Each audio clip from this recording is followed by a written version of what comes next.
بسم اللہ الرحمن الرحیم۔ السلام علیکم۔ امید ہے آپ سب لوگ ٹھیک ہوں گے اور میری ویڈیوز کو بہت زیادہ پسند کر رہے ہوں گے۔ تو چلیے نئی ویڈیو کا آغاز کرتے ہیں۔ ویڈیو کا آغاز کرنے سے پہلے چینل کو سبسکرائب کر دیجیے، لائک، کامنٹ اینڈ شیئر کرنا بالکل نہیں بھولیے گا۔ تو آج کا ٹاپک ہے حضرت آدم علیہ السلام اور ہرنوں کا واقعہ۔ بیان کیا جاتا ہے کہ جب حضرت آدم علیہ السلام زمین پر تشریف لائے تو زمین پر رہنے والے مختلف حیوانات ان کی زیارت اور سلام کے لیے حاضر ہوئے۔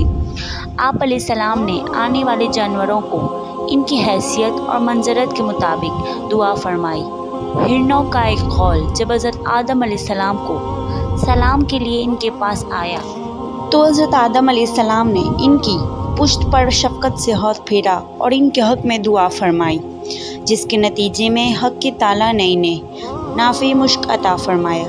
جب یہ ہرن نافع مشک لے کر اپنی قوم میں گئے تو دوسرے ہرنوں نے کہا، آج ہمیں تم سے عجیب سی خوشبو محسوس ہو رہی ہے جو آج سے قبل خوشبو تم میں نہیں پائی جاتی تھی۔ یہ خوشبو کہاں سے لائے ہو؟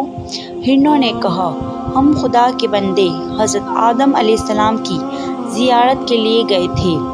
انہوں نے پشت پر دست شفقت پھیرا اور ہمارے حق میں دعا فرمائی، جس کی بدولت اللہ تبارک و تعالیٰ نے ہمیں نافع مشک کا حامل بنا دیا۔ جب دوسری ہرنوں نے یہ سنا تو انہوں نے کہا کہ ہم بھی حضرت آدم علیہ السلام کے پاس نافع مشک حاصل کرنے کو جاتے ہیں۔ یہ کہہ کر وہ حضرت آدم علیہ السلام کے پاس آئے اور ان کو سلام کیا۔ حضرت آدم علیہ السلام نے ان کی پشت پر شفقت کا ہاتھ پھیرا اور ان کے لیے دعا فرمائی، مگر ان میں وہ خوشبو پیدا نہ ہوئی۔ انہوں نے واپس آ کر ہرنوں کی پہلی ٹولی سے کہا، ہم نے بھی آدم علیہ السلام کی زیارت کی، انہوں نے ہماری پشت پر دست شفقت پھیرا اور دعا بھی کی، مگر ہمارے اندر وہ خوشبو پیدا نہیں ہوئی جو تمہارے اندر ہے۔ تو دوسرے ہرنوں نے جواب دیا، ہماری اور تمہاری نیت میں فرق تھا۔ تم نے حضرت آدم علیہ السلام کی زیارت کو خلوص نیت سے انجام نہیں دیا، بلکہ تمہاری نیت یہ تھی کہ پروردگار تم کو بھی نافع مشک عطا کرے، اس لیے تم محروم رہے، اور ہماری نیت خالص تھی، لہٰذا حق کے تعالیٰ نے ہمیں اس خوشبو سے نوازا، اور یہ خوشبو قیامت تک ان کی نسلوں میں باقی اور قائم رہے گی۔ پس جو بھی اپنے عمل کو خلوص نیت سے اللہ کے لیے انجام دے گا تو اس کے آثار اور برکات اس کے لیے اور اسی طرح اس کے لواحقین کے لیے روز قیامت تک رہیں گے۔